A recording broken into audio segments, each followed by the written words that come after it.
তারপর 2 তারিখ মানে ষষ্ঠীর পরের দিন 2 তারিখ, সেদিন থেকেই আমার শরীরটা খুবই খারাপ ছিল।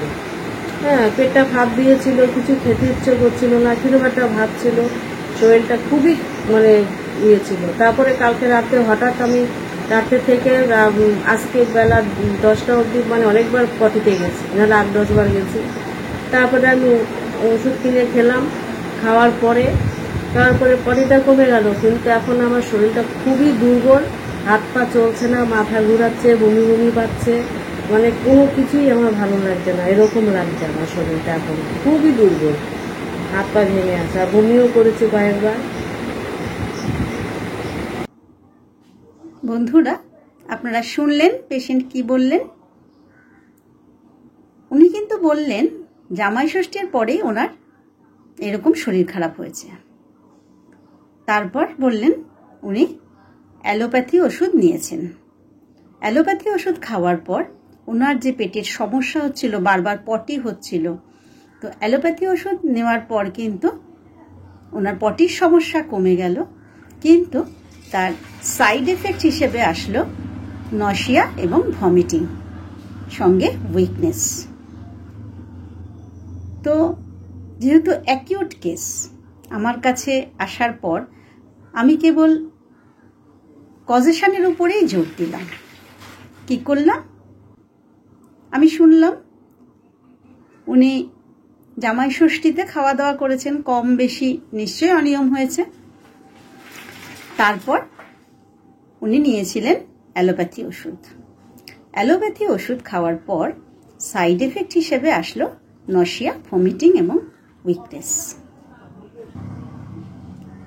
তো নশিয়া, ভমিটিং, উইকনেস অ্যালোপ্যাথি ওষুধ খাওয়ার পর এসছে, এটা একটা কারণ যেমন পেলাম, আর একটা কারণ পেলাম জামাই ষষ্ঠীর সময় অনিয়ম খাওয়া দাওয়া।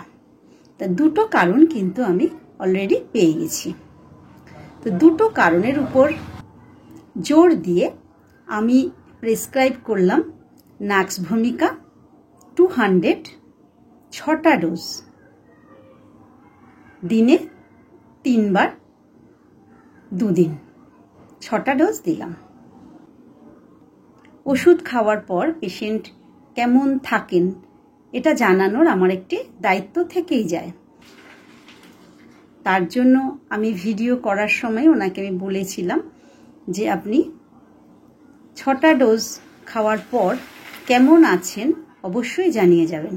যদি একান্তই আসতে না পারেন, একটু দূরে থাকেন উনি, একান্ত যদি আসতে না পারেন, তাহলে একটি ভিডিও ক্লিপ আমাকে পাঠিয়ে দেবেন আপনি কেমন আছেন। তো বন্ধুরা, আপনারা দেখুন নাক্স ভূমিকা 200 মাত্র 6টা ডোজ খাওয়ার পরেই পেশেন্ট কেমন আছে। আমার ষষ্ঠীর পরের দিন থেকে আমার খুব শরীর খারাপ ছিল, খুবই শরীর খারাপ। তাই কালকে ডাক্তার বৌদির কাছে গেলাম, যাওয়ার পরে এরকম ডাক্তার বৌদি ওষুধ দিল, ওষুধ দেওয়াতে আমি এখন পুরো সুস্থ। আমার খুবই অবস্থা খারাপ ছিল, মানে আমি হাঁটাচলাই করতে পারতাম না, মাথা তুলতে পারতাম না, শুয়ে থাকতাম, খেতে ইচ্ছে করতো না, খুব শরীর খারাপ ছিল। এখন ডাক্তার দিদির ওষুধ খেয়ে আমি পুরো সুস্থ একদম। আমরা কিন্তু অ্যালেন কিনোর্সে পড়েছি নাক্স ভূমিকার এই সিমটমসগুলো, বিভিন্ন ধরনের ওষুধ খাওয়ার সাইড এফেক্ট, তারপরে খাওয়া দাওয়ার অনিয়ম, তার ফলে যে বমি বমি ভাব এবং বমি করলে যে আরাম হয়, এগুলো কিন্তু আমরা নাক্স ভূমিকায় পেয়েছি। আমি অ্যালেন কিনোর্সের 2-4টে লাইন তুলে আপনাদের দেখাচ্ছি।